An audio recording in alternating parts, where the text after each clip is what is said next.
Fala pessoal, aqui quem fala é o Rodrigo, somos os representantes aqui da AgroCartech. No vídeo de hoje, venho apresentar, para finalizar com chave de ouro, a nossa Sprint 4. Nesse vídeo aqui nós vamos abordar todas as implementações que a gente fez em relação à inteligência artificial e IoT. Vou mostrar a vocês o que deu certo e o que não deu certo. E por último, eu vou apresentar a vocês as duas implementações que fizeram e foram responsáveis, eu acredito, para a gente ter chego ao top 2 no Next.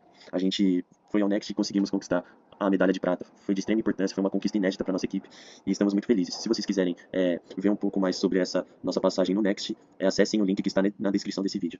E para começar, vamos apresentar e recapitular o que a gente fez nesse projeto. Vamos lá. Primeiramente, pessoal, vamos lembrar que a nossa primeira implementação de inteligência artificial foi quando nós estávamos idealizando e focando na ideia de focar no reconhecimento de doenças do bovino, especialmente a doença dermatofilose que a gente estava focando no momento.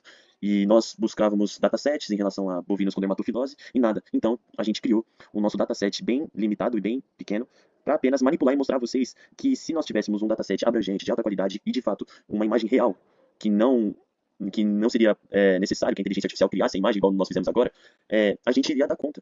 Ó, aqui, como vocês podem ver, a gente fez manipulação de imagem utilizando a principal biblioteca, que é a Matplotlib. Aqui tem um bovino saudável, um dataset, como eu falei, que foi criado pela inteligência artificial, da Adobe, e aqui nós podemos manipular. Uma das manipulações essenciais foi as bordas detectadas, que através delas consegue ver as feridas. Aqui você não consegue ver nada demais como ferida, mas se nós formos para a parte de bovinos com dermatofilose, aqui podemos observar que as bordas detectadas pode ser efetiva. Não mesmo só as bordas detectadas, detalhes realçados, imagens sem ruído, pode ser de extrema importância para que a gente identifique a doença. Mas um dos fatores, como eu disse, que foi difícil para que nós enfrentasse, foi encontrar um dataset que a gente conseguisse aplicar. Aqui é só uma ideia do que poderíamos fazer se nós tivéssemos um dataset que fosse de alta qualidade, como eu disse.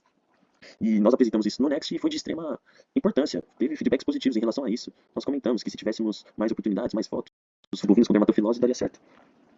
Agora, partindo para outra implementação que nós fizemos, e foi na Sprint 3, é a parte em que idealizamos e demos início a você reconhecer individualmente um bovino. Como que nós iríamos coletar o bovino, os dados do bovino que está com dermatofilose, se ele não tem uma identificação para ele, não tem um ID para ele. Então, nós demos partida ao reconhecimento facial de bovino. E não deu certo, pessoal. Mais uma vez, a gente não tem acesso a datasets de extrema qualidade, de extrema abrangência, e ainda mais de rosto de bovino. Limitado demais. A gente teve que utilizar um dataset público e não tinha mais de 3 ângulos de um único bovino. Sabe, pra gente pegar ângulos da face de um único bovino, não tinha. E isso, querendo ou não, limita demais o nosso trabalho aqui. Mas a gente idealizou isso. Imagina se nós tivéssemos de fato uma parceria com uma fazenda que disponibilizasse face de bovino pra gente em diversos ângulos. Nós poderíamos aplicar esse trabalho, mas não ocorreu isso e nós demos fim a essa implementação aqui que nós fizemos. Mas nós criamos uma solução para quando se trata de reconhecimento individual do bovino.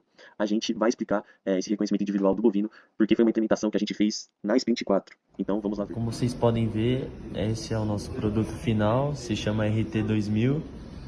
Nele possui aqui o Arduino, o nosso RFID, que vai identificar o ID do bovino conforme o brinco que ele estiver na orelha. E aqui tem o sensor de temperatura, que é o DHT22, que vai conseguir coletar a temperatura e a umidade. E pessoal, como foi apresentado o RT2000, agora vamos dar continuidade apresentando o script. Mas antes disso, eu falei a vocês que o reconhecimento facial de bovino não tinha dado certo e foi apresentado a vocês o RFID, que vai ser responsável por escanear o brinco do bovino. E como que vai funcionar, para deixar mais claro para vocês? O bovino vai passar em uma parte do rebanho, em um local estratégico, ou seja, como se fosse um corredor, um lugar estreito, onde os bovinos vão passar enfileirado um atrás do outro. E quando ele chegar à frente do portão, lá vai estar o nosso RT2000. Ele vai capturar o ID do bovino através do brinco e após isso vai capturar a temperatura e umidade com o nosso sensor DHT22, que foi outra implementação que nós fizemos para essa Sprint 4. E após coletar tanto o ID primeiro e depois temperatura e umidade, vai ser liberado o portão e ele vai passar. E logo em seguida vai ter outro bovino, pois é uma fila e um corredor. Assim que vai funcionar. É uma estratégia que nós impomos. Mas, pessoal, agora falando um pouco mais sobre o script que nós fizemos do RT2000, como vocês viram anteriormente no nosso hardware, ele funcionou perfeitamente lá no Next, só teve alguns problemas em relação ao sensor, né, que a gente teve que capturar temperatura ambiente, para a gente conseguir, de fato, conseguir coletar um dado de um bovino, teria que usar um sensor mais adequado, um de alta tecnologia. E quanto ao RFID, eu acredito que se garante, mas seria melhor a gente também usar uma pistola do RFID, que seria de mais valor e também mais efetividade. Aqui no script, pessoal, agora a gente inclui as bibliotecas. Essas bibliotecas são necessárias para operar o sensor DHT22 do hardware e o leitor RFID, que vai coletar o ID do bovino. Beleza? Aí depois tem a definição de constantes e variáveis, definição de pino. Aqui tem as variáveis para os valores do sensor, né, que todos eles vão começar com zero todas as vezes que forem rodar. Aqui é a simulação de como seria, né? Aqui está pedindo para aproximar o cartão RFID. É uma simulação, pois a gente não teve a experiência nem a capacidade de comprar um brinco de um bovino, então nós utilizamos um cartão e funcionou. Aí após isso, vai verificar, se não coletar o ID, não vai coletar temperatura e umidade, então tem essa sequência, pessoal. Primeiro coleta o ID e depois coleta a temperatura e umidade. Só vai coletar uma vez esses dados, tá bom? Aí, se o cartão já foi lido, começa a leitura da temperatura, como eu disse.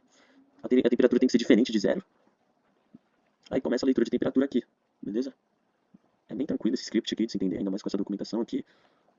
Aí aqui tem vários tipos de erros que podem dar, que nós colocamos aqui, para quando ocorrer um imprevisto a pessoa conseguir se localizar. E aqui é a função de interrupção, né? Quando já lê tudo. Quando lê o RFID, quando lê o sensor DHT22. E deixa eu explicar, por que no script tá DHT11, pessoal? É que nós utilizamos como base um vídeo no YouTube para fazer esse script e eu vou deixar na documentação do GitHub esse vídeo, lá na parte de sprint 4 do README. Vocês vão conseguir localizar isso aí. Eu vou deixar lá os dois vídeos que a gente utilizou como referência para fazer esse conjunto, né? Tanto do RFID e tanto do DHT22. Mas não estranho, no script tá DHT11, mas poderia estar só DHT, pois não tem problema tá DHT11, pois eles fazem parte da mesma família. A leitura não muda. O script ficou dessa maneira. E está funcionando sim, pessoal. Imagina se nós tivéssemos tecnologias mais avançadas para fazer esse IoT, esse nosso produto final. Seria demais, pessoal. Mas a gente já ficou muito contente com o desempenho desse nosso produto final. E agora eu vou apresentar a vocês a inteligência artificial generativa que implementamos na nossa matéria de Java. Mas desde já, eu já vou agradecer a presença de vocês. Foi muito gratificante fazer esse projeto. Foi uma baita jornada e só tenho a agradecer. Agora vamos com a última parte. Obrigado, pessoal. Aqui está a nossa inteligência artificial generativa. Ela foi feita através da nossa aplicação de Java, onde utilizamos o framework Spring Boot.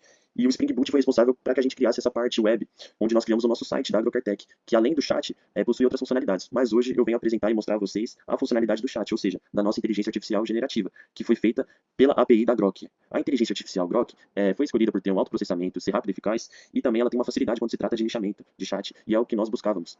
Nós buscávamos que nosso chat abordasse dois temas, o agronegócio e a bovinos. E foi feito com sucesso. Como vocês podem ver no exemplo, foi feita a pergunta: quais são as doenças que os bovinos mais têm na atualidade? É uma pergunta relacionada a bovinos, e o nosso chat, que foi nomeado como Sr. Pigson, respondeu. Conseguiu responder ali, sendo efetivo, sendo claro e breve. Só ocorreu problemas de formatação, mas fora isso ele está funcionando 100%. Eu espero que os nossos pecuaristas, nossos clientes, utilizem essa nossa ferramenta, que vai ser de extrema importância para que auxilie eles e também para que gerem sites